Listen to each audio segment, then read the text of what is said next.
Добрый день. Եթերում սպասված հանդիպումն է, բարև ձեզ։ Մեր սպասված հյուրը այսօր Զանգեզուրի պղնձամոլիբդենային կոմբինատ Փակ բաժնետիրական ընկերության գլխավոր տնօրեն Ռոման Խուդոլին է։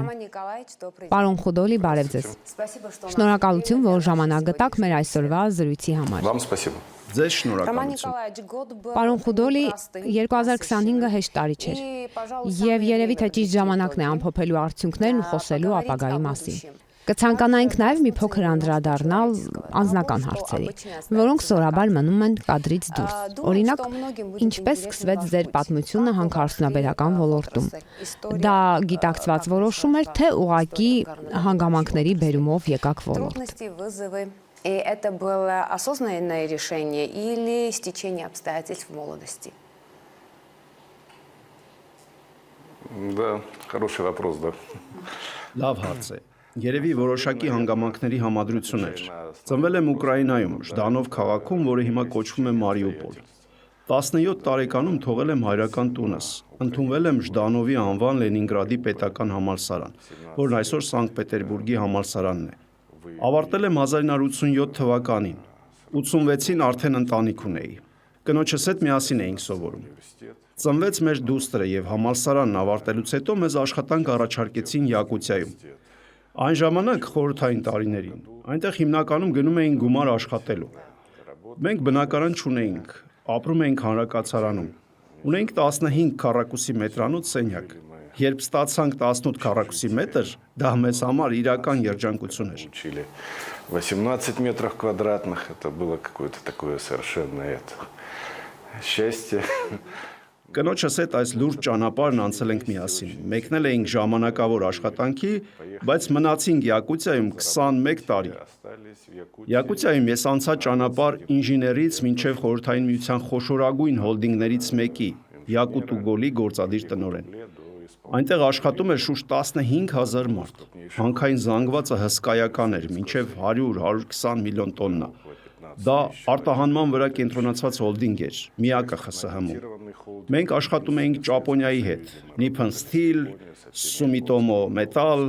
Kobe Steel ընկերությունների, ինչպես նաև Կորեայի, Թայվանի, Հնդկաստանի հետ, այսինքն ամբողջ ասիական տարածաշրջանի հետ։ Շատ հետաքրքիր եւ միևնույն ժամանակ շատ բարդ ժամանակաշրջան էր, բայց երիտասարդ տարիքում ամեն ինչ այլ կերպ է ընկալվում։ Նման փորձությունների միջով պետք է անցնի յուրաքանչյուր մարդ։ Սա քո անձնական փորձն է, քո ընտանիքի փորձը։ Это твой, да, это твой опыт твой личный, опыт твоей семьи. Յակուտիայում ծնվեց մեր որդին, այնտեղ մեծացավ դուստրս։ Երբ արդեն հեռանում էինք Յակուտիայից, ծնվեց մեր երկրորդ որդին։ 3 երեխա ունեմ, դուստր եւ 2 որդի։ Дочка и 2 сына, да. И до сих пор вам нравится эта отрасль? Իսկ ձեզ մինչև հիմա դուր է галիս այս ոլորտը։ Роман Николаевич, вам нравится в отрасли? Вы знаете, это мужская профессия, вот я считаю, что это именно так, да. Կարծում եմ սա տղամարդուն կոփող մասնագիտություն է, պատասխանատվության մակարդակով որոշումներ ընդունելու ծանրությամբ։ Սա մեծ ռիսկերի հետ կապված շատ բարդ աշխատանք է։ Ես որպես գլխավոր տնօրեն պատասխանատու եմ կոմբինատում տեղի ունեցող ամեն ինչի համար։ Այդ պատասխանատվությամբ ապրում եմ ամբողջ կյանքում։ Լինում են վթարներ, արտակարգ դեպքեր, դժբախտ պատահարներ։ Դա մեր գործի մի մասն է։ Իհարկե մենք ամեն ինչ անում ենք դրանցից խուսափելու համար, բայց այնուամենայնիվ նման դեպքեր են տեղի ունենում։ И все делаем для того, чтобы это не случалось, но тем не менее. И работа подобного. Նման մակարդակի աշխատանքը ենթադրում է ընտանիքից պարբերաբար հեռու գտնվել։ Այժմ աշխատում եք Հայաստանում եւ հետաքրքիր է, դուք ինչպես եք հաղթահարում կարոտի զգացողությունը։ Դա ձեզ համար հեշտ է, դժվար, թե արդեն սովորել եք։ Первый раз в Армении я приехал, это был... Հայաստան առաջին անգամ եկել եմ 2007 թվականի դեկտեմբերին։ Այն ժամանակ նոր էինք հեռացել Յակուտիայից եւ այստեղ նոր էինք ձեռք բերել ակտիվներ, Geopromaining Gold-ը, Ագարակը։ Առաջին տպավորությունն այն էր, որ Յակուտիայից եկել ենք հարավային երկիր։ Ինձ հետ վերցրել էի վերարկու եւ հանքավայրում մրսեցի այնպես, ինչպես երբեք չէի մրսել Յակուտիայում, -50 աստիճանի պայմաններում։ Я в Якутии при -50 так не замерзал, как... Այդ ժամանակ հասկացա, որ Հայաստանը շատ բազմազան է։ Այստեղ կան տարբեր կլիմայական գոտիներ եւ այն հնարավոր չէ նկարագրել մեկ նախադասությամբ։ Очень разная. Հայաստանը դարձել է իմ կյանքի, իմ ճակատագրի մի մասը։ Յակուտ ու Գոլում աշխատած իմ գործընկերներից շատերին հրավիրեցի այստեղ։ Մենք ըստ էության այստեղ կառուցեցինք հանքարդյունաբերության ոլորտը։ Այն ձեռնարկությունները, որոնք ձեռք էինք բերել, Geopromaining Gold-ի նախագծերը, ագարակը կանգնած էին։ Ամեն ինչ գրեթե զրոյից ենք սկսել։ Ֆոնդերը մաշված էին, արդիականացում չկար։ Այն խնդիրները, որ կան Զանգեզուրում, նույնպես նախկինում տարիներ շարունակ արդիականացման ուղղությամբ որևէ աշխատանքի բացակայության հետևանքն է։ Նախկինում միջոցներ չեն դրվել այդ ուղղությամբ։ Հիմա մենք ենք դա անում։ Ամբողջ ենթակառուցվածքը մաշված է, ամեն ինչ պետք է արդիականացնել։ Մենք սա համատեղել ենք զարգացման ռազմավարության հետ, որպեսզի ձեռնարկությունը վստահ զգա իրեն ապագայում։ Մեր ռեսուրսային բազայի պայմաններում անհրաժեշտ է ընդլայնել ձեռնարկությունը եւ մենք հենց դա էլ անում ենք։ Մենք համատեղել ենք ամեն ինչ՝ գործող արտադրության արդիականացումը եւ նոր արտադրության կառուցումը։ Այս ամենն իրականացվում է նոր տեխնոլոգիական մոտեցումների հիման վրա, նոր մակարդակներով եւ չափանիշներով։ Մենք զարգանում ենք դինամիկ կերպով։ Մենք իրականացնում ենք ռազմավարական նախագծեր եւ շատ մեծ ծավալի նախապատրաստական աշխատանքներ։ Հետևողական եւ փուլային կերպով ձեռք ենք բերում նոր տեխնիկա։ 2025 թվականին մենք ձեռք ենք բերել 14 Բելազ ինքնաթափ, 120 տոննա բեռնատարողությամբ։ Հաջորդ տարի ընդլայնում ենք շարքը, անցնելով 180 տոննայանոց Caterpillar մոդելներին։ Անցնում ենք էքսկավատորների նոր շարքի։ Расширяем другую линейку, это 180-тонные машины, катерпиллеры,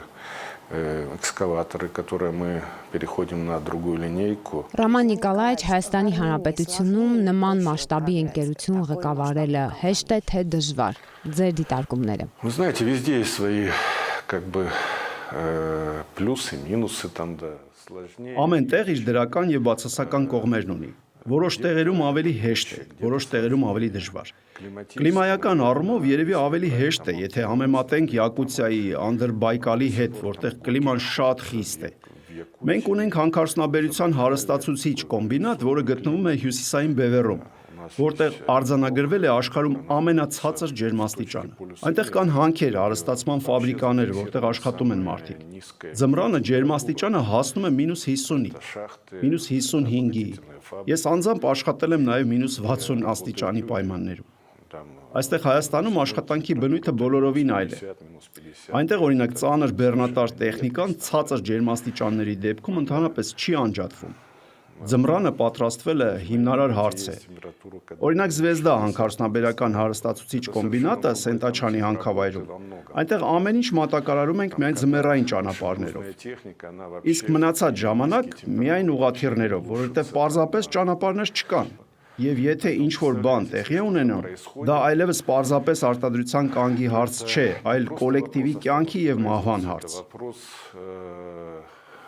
Рисков жизни.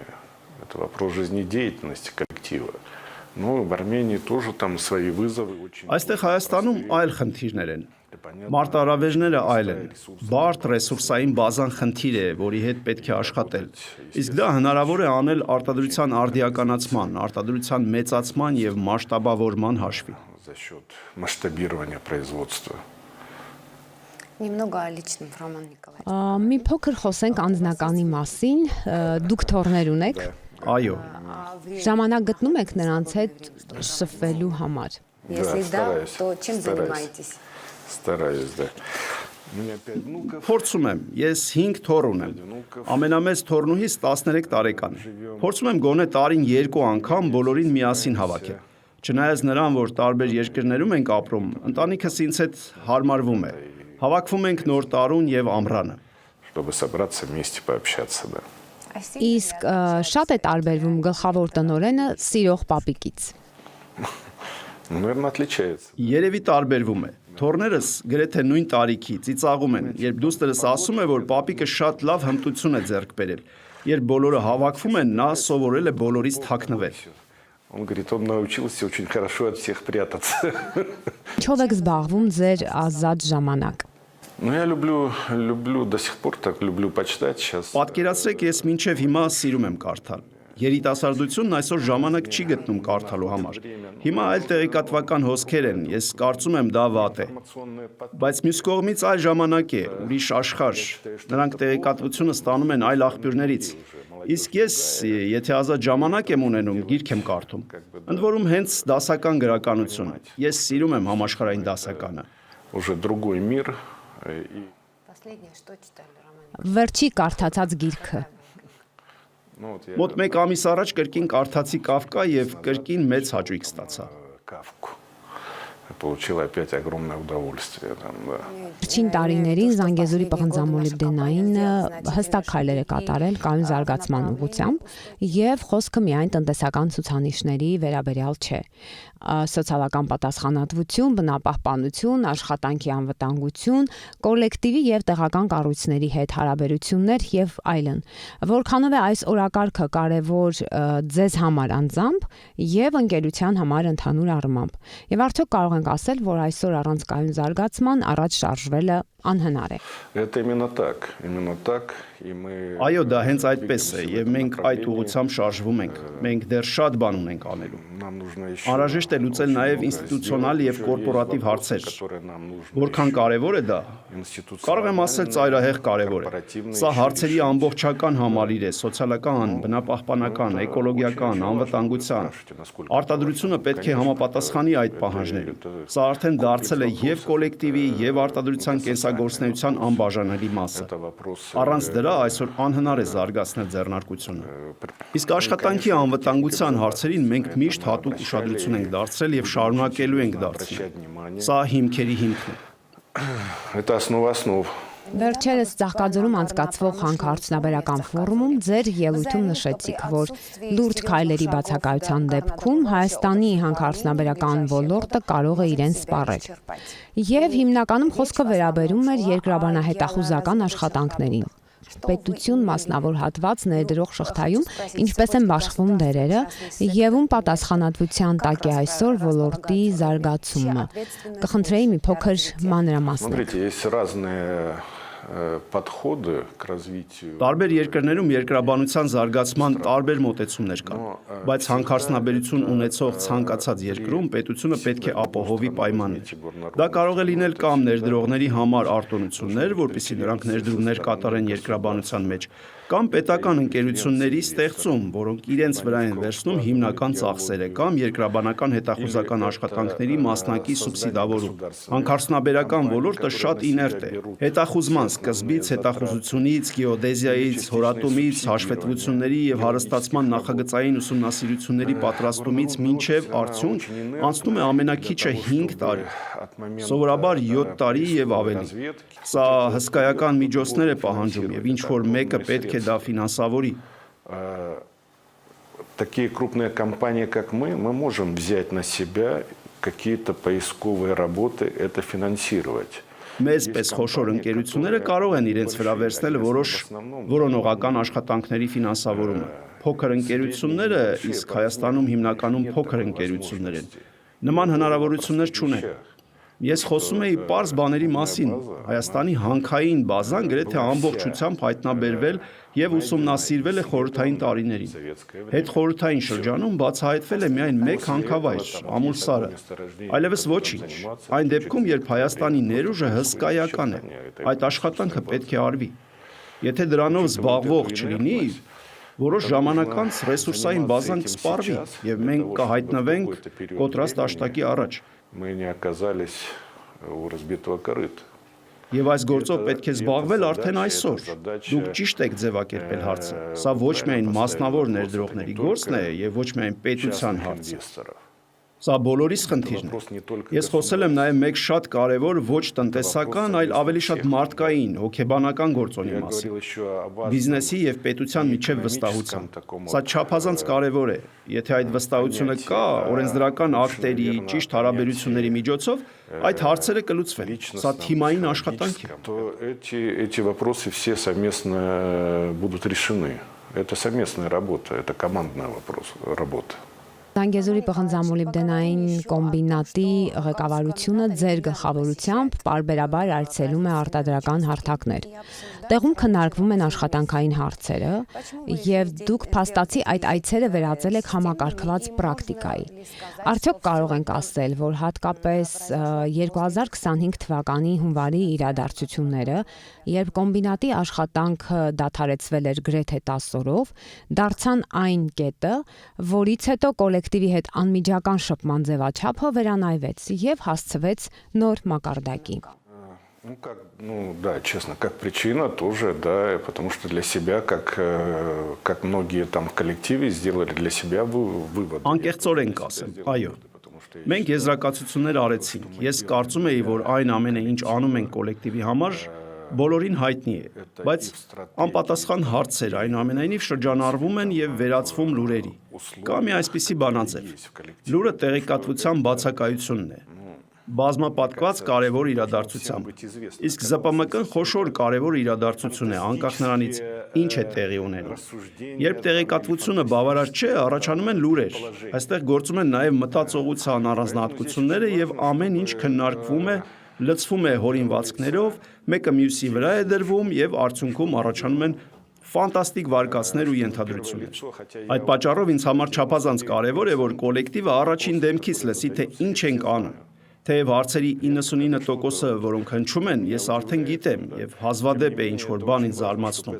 բայց միևնույն է, կարևոր է ուղիղ կապը, որպեսզի տեղեկատվությունը հասնի հասցեատիրոջը, որպեսզի չլինի այդ փչացած հեռախոսի էֆեկտը եւ ենթադրությունները։ Ինձ համար սկզբունքային է, որ մարդիկ բոլոր հարցերի պատասխանները ստանան անմիջապես ինձանից։ Ոչ մի հարց անտեսված չի մնում։ Чтобы коллектив и слышал от меня напрямую ответы на эти вопросы. Երկրորդ հանդիպումից հետո նկատեցի, որ հարցերի քանակը մի քանի անգամ նվազել է։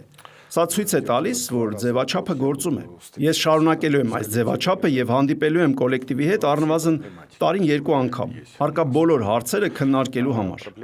Իսկ զարգացող ձեռնարկությունում խնդիրներ եղել են, կան եւ լինելու են։ Предприятие коллектива, она была, есть и будет. Всегда будет. Конечно. Իհարկե, ինչպես եւ ընտանիքում, չի լինում այնպես, որ ամեն ինչ կամ ամբողջությամբ վարդագույն լինի, կամ ամբողջությամբ սև։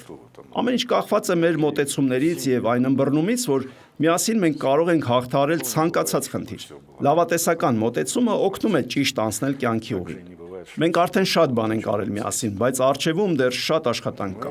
Մենք իսկապես ունենք բացառիկ կոլեկտիվ։ Մենք ոչ միայն հավակնոտ խնդիրներ ենք դնում,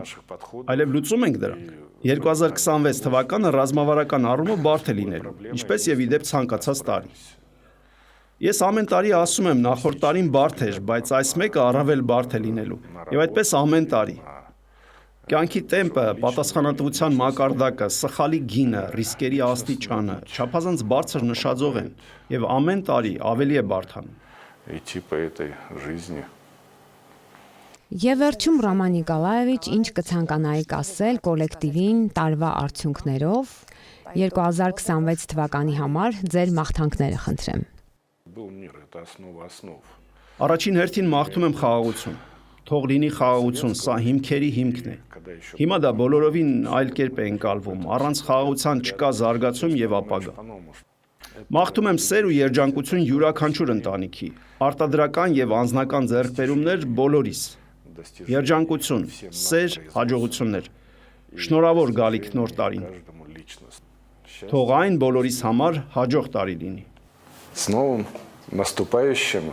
новым 2026 годом. Он для всех, для нас